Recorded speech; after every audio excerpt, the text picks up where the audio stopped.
কোথায় নিয়ে এলে? কেন? আমাদের বাসায়। কেন নিয়ে এলে?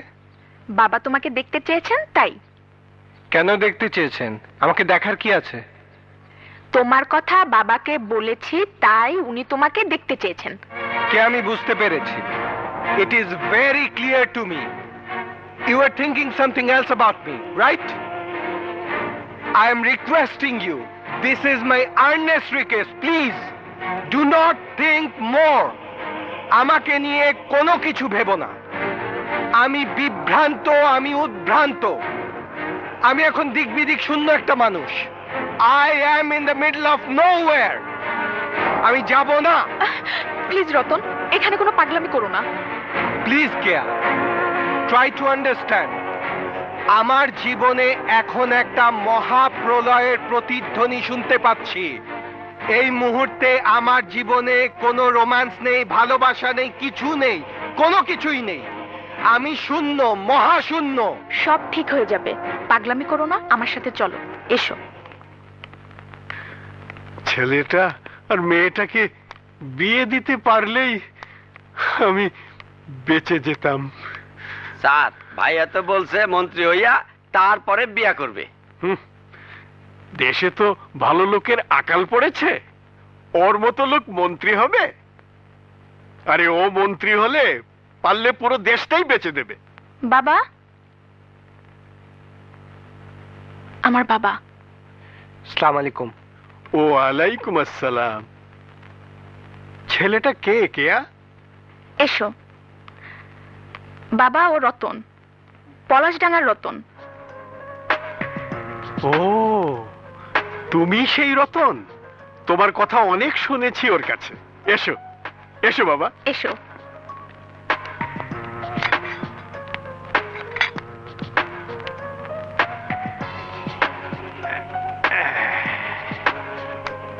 যাও বাবা, যাও, বসো। বসো। আমি মনে মনে একটা সিদ্ধান্ত নিয়েছি বাবা। সারা জীবন আমার মেয়েকে রক্ষা করার দায়িত্ব আমি তোমাকে দিতে চাই। সরি আঙ্কেল, আমি কোনো মেয়ের বডিগার্ড হতে পারবো না। বডিগার্ড না, তোমার জীবনের সঙ্গী করে নেবে ওকে। বাবা, কাকে তুমি কার জীবনের সাথী করে দিচ্ছ? হ্যাঁ,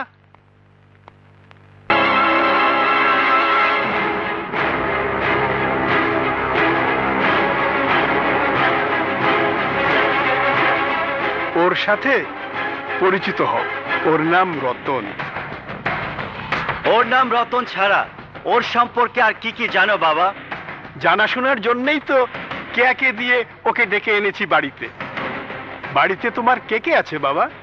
মা আছেন, যিনি আমার ভালোর জন্য সব সময় দোয়া করেন, আর প্রাণপ্রিয় একজন বড় ভাই, যিনি পুলিশের সাব ইন্সপেক্টর।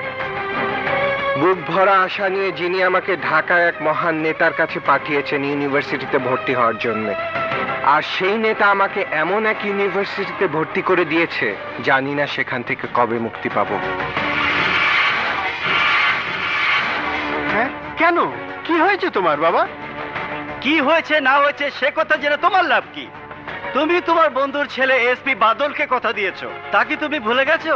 ও ভাইয়া, ফরগেট বাদল। ডোন্ট শাউট কেয়া। আমি তোমার বড় ভাই, সিদ্ধান্ত নেব আমি। নো জালাল, সিদ্ধান্ত নেব আমি, কারণ আমি ওর বাবা। বাদলকে কথা দিয়েছিলাম আমি, কিন্তু রতনকে কথা দিয়েছে কেয়া নিজে। বাবা, জীবনের সিদ্ধান্ত নেওয়ার মতো বয়স কিন্তু কেয়ার হয়নি। গলা নামিয়ে কথা বলো জালাল। কেয়া ছেলে মানুষ বটে, কিন্তু কচি খুকি নয়। এ ব্যাপারে কোনো বাড়াবাড়ি হোক তা আমি চাই না। তুমি যাও এখান থেকে।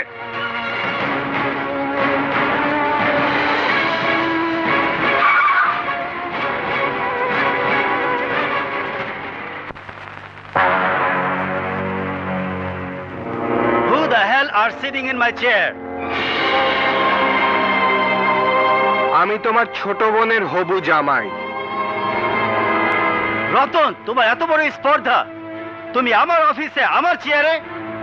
স্পর্ধা নয়, অধিকার। দেখনি তোমার বোন আমাকে ভালোবাসে, সে আমাকে বিয়ে করবে।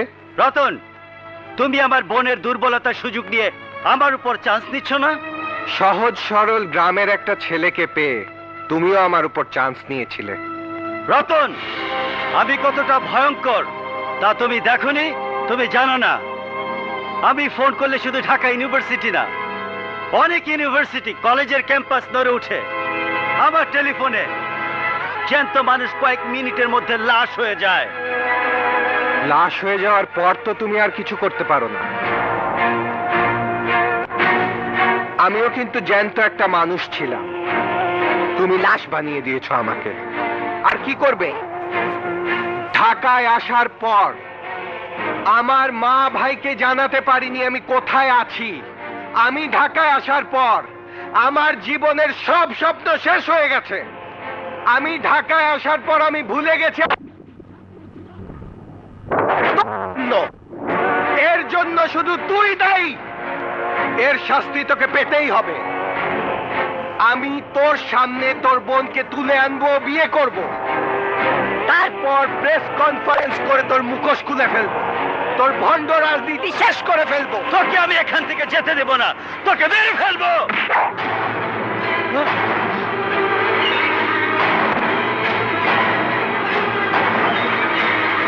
এখন আমি যদি তোকে মেরে ফেলি, কি করবি? কি করবে?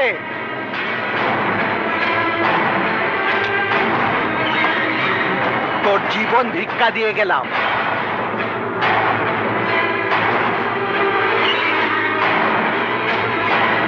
ভাইয়া, কেউ যদি জীবনের অংশ হয়ে যায়, আত্মার আত্মীয় হয়ে যায়, কেউ তাকে ভুলতে পারে না ভাইয়া। আমিও পারবো না। রতন আমার জীবনের একটা অংশ হয়ে গেছে। আমি রতনকে বাঁচাবো এবং নিজেও রতনের সাথেই বাঁচবো। তুমি তো বাঁচবে বোন, কিন্তু রতনের সাথে না, কারণ পুলিশ রতনকে বাঁচতে দেবে না। রতনকে আমি বাঁচাবই। তাহলে তুমি আমার কোনো কথাই শুনবে না? না না না, তোমার কথা শুনতে পারে তোমার ক্যাডাররা, যাদের তুমি সোনার হরিণের স্বপ্ন দেখিয়ে হাতে অস্ত্র তুলে দিয়েছো।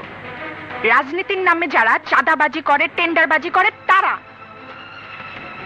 ভাইয়া, ছোট বোন হয়ে আমি তোমাকে উপদেশ দিচ্ছি, ভালো হয়ে যাও। রাজনীতি যদি করো, দেশটাকে এবং দেশের মানুষকে ভালোবাসার চেষ্টা করো। একটা কথা জেনে রেখো ভাইয়া, অন্যায় করলে তার শাস্তি তোমাকে একদিন পেতেই হবে। নিজের আভিজাত্য আর বংশমর্যাদার কথা ভুলে আমাকে উপদেশ দিয়ে গেলে তুমি? হ্যাঁ, বুঝতে পেরেছি। রতনের কাছ থেকে তুমি সরবে না, রতনকেই তোমার কাছ থেকে সরাতে হবে।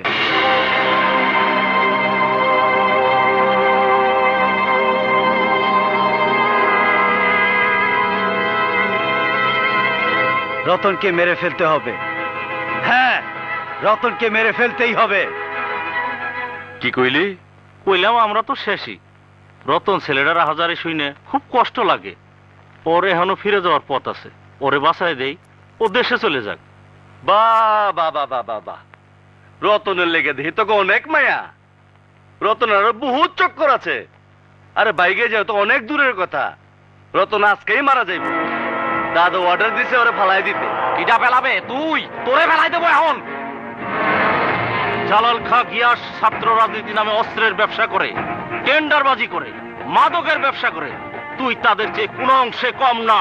তোরে মেরে ফেলবো, গিয়াসও মেরে ফেলবো, তোর দাদারও মেরে ফেলবো। রতন কই? জানি না, কই জানি গেছে। হ্যাঁ, রতনের ব্যাগ কই? আমি আনতেছি। বল।